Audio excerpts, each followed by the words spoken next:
Hello everyone, welcome back to my channel. In this video, we will go over how to back up TonKeeper wallet recovery phrase.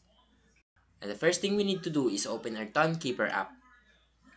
Log into your account, and here in the home page, click on settings. And now, click on backup option. After that, you will need to click backup manually. You will see this attention message, and you just need to click on continue. And then it will ask you to enter your passcode. So enter your passcode. Then it will show you your recovery phrase. Now click on check backup, and then you just need to provide your backup check in this section. After that, you can now click done. And that is how to back up TonKeeper wallet recovery phrase. And that's everything for this video. If this helped, please leave a like and subscribe.